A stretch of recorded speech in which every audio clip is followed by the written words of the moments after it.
Hello दोस्तों, नमस्ते प्रणाम। आप सभी लोग कैसे हैं? आशा कर रही हूँ आप लोग स्वस्थ होंगे, मस्त होंगे, अच्छे से होंगे। आप सभी के बीच में एक सोहर गीत लेकर आई हूँ। अच्छा लगे तो लाइक सब्सक्राइब ज़रूर करना।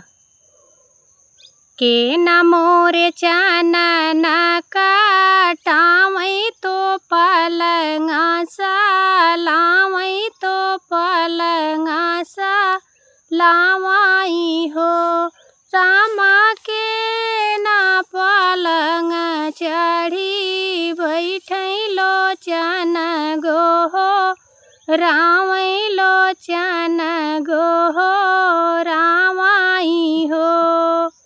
सासुरु मोर चानन काटावई तो पलंगा सा लावई तो पलंगा सा लावाई हो रामा।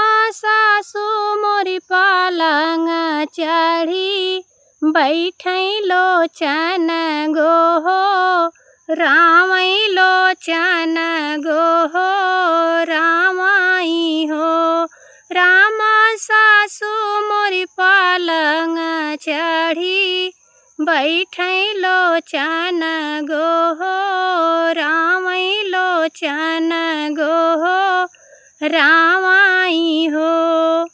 के न मोरे चानन काटावई तो पलंगा सा लावई तो पलंगा सा लावाई हो रामा के ना पलंग चढ़ी बैठैलो चन गो हो रावैलो चन गो हो रावाई हो। जेठऊ मोरे चानन काटावई तो पलंगा सा लावई तो पलंगा सा लावाई हो रामा। जेठनी मोरी पलंग चढ़ी बैठैलो चन गो हो रावैलो चन गो हो रावाई हो रामा। जेठनी मोरी पलंग चढ़ी बैठैलो चन गो हो रावैलो चन गो हो रावाई हो।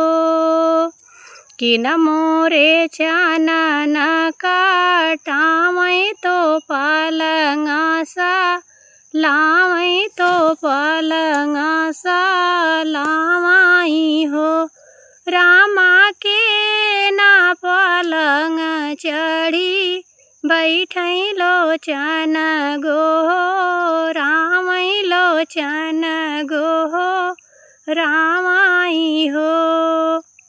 देवरानी मोरी देवरु मोर चानन काटावई तो पलंगा सा लावई तो पलंगा सा लावाई हो रामा। देवरानिया मोरी पलंग चढ़ी बैठैलो चन गो हो रावैलो चन गो हो रावाई हो।